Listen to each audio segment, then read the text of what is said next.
Playing football is more than just a hobby for me. It's an exhilarating experience that never fails to captivate me. The sheer intensity and excitement of the game are what make it so thrilling. Not only does football require a high level of physical fitness, but it also helps me maintain a healthy lifestyle by playing regularly. However, what truly sets football apart for me is the sense of camaraderie and teamwork it fosters. Being part of a team is an incredible feeling, and it's something I cherish deeply.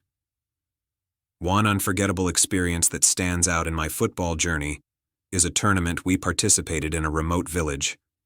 This tournament was organized to support the young football enthusiasts in the village. To reach there, my teammates, coach, and I rented a bus and embarked on a memorable journey. However, after the tournament, heavy rain and the absence of streetlights made it challenging for our driver to navigate the road. Sensing the danger, our coach suggested that we stay at a nearby hotel and return home in the morning. Everyone agreed, and we stumbled upon a quaint motel in an old city with minimal development. Though the motel appeared small and outdated, a fresh coat of paint gave it a modern touch. Unfortunately, the rooms were not sufficient for all of us, so some proposed staying in the bus while the rest could occupy the motel. However, the motel owner informed us about a guest house just 2 kilometers away, which had been unoccupied for years. He assured us that he would arrange for cleaning workers to prepare some rooms for our stay. With no other viable options, we decided to give it a try and headed to the guest house after it was cleaned. Upon arriving at the guest house, I couldn't help but notice its aged and eerie appearance. It stood alone with no other houses in sight. Our coach informed us that we would only be staying for one night before heading back home in the morning. Exhausted from the tournament, some of us immediately retreated to our rooms. However, when I opened the door to mine, I was taken aback by its small size. It contained only a single bed, a tiny bathroom, and a dressing table with an attached mirror.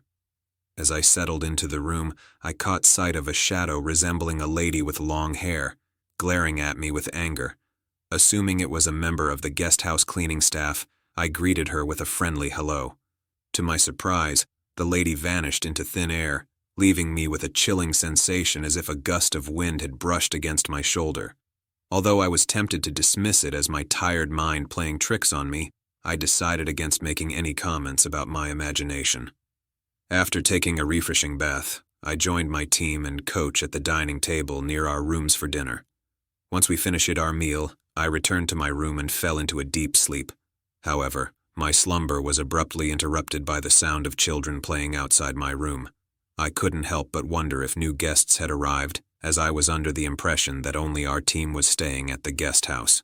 As I glanced at my watch, I noticed that it was already 3 a.m. in the dead of night. Without a moment's hesitation, I mustered the courage to open the door to my room. To my surprise, there was not a soul in sight along the hallway. Perplexed, I decided to retreat back into my room, closing the door behind me. My weary eyes were begging for rest, slowly succumbing to the heaviness that weighed upon them. Just as I was drifting off into a deep slumber, a sudden knocking on my door jolted me awake. At first, I dismissed it as a mere figment of my imagination, a product of my tired mind. However, the persistent knocking continued, forcing me to investigate.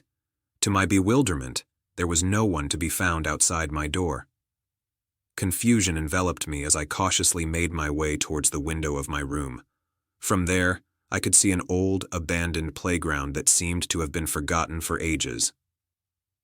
After observing the desolate playground for what felt like an eternity, I witnessed a group of children slowly making their way towards it. Their attire appeared to be from a bygone era, reminiscent of the fashion of the 1940s or 1950s.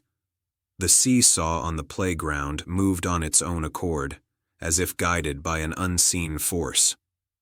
Furthermore, I spotted a couple instructing the children to return to the guest house. Their clothing, too, seemed to belong to a different time. The town itself exuded an air of antiquity, leading me to believe that its inhabitants were still clinging to the customs and styles of the past. The following morning, the owner of the guest house served us a hearty breakfast. Seizing the opportunity, I inquired about the couple and the children. To my horror, the owner informed me that no one had stayed in the guest house besides our group. A chill ran down my spine as I recounted my encounter with the spectral figures at the playground and the children playing and running along the hallway of our rooms. As we all boarded the bus to pick up the rest of our team from the motel, I shared my spine-tingling tale with the coach. His expression mirrored my shock. Some of our team members had also heard strange sounds, including showers and whistling, coming from the coach's room toilet. The coach initially believed that the sounds were coming from the adjacent room, but upon further investigation, he discovered that it was actually a storage room. We all attributed the strange occurrences to our exhaustion and dismissed them as mere figments of our imagination.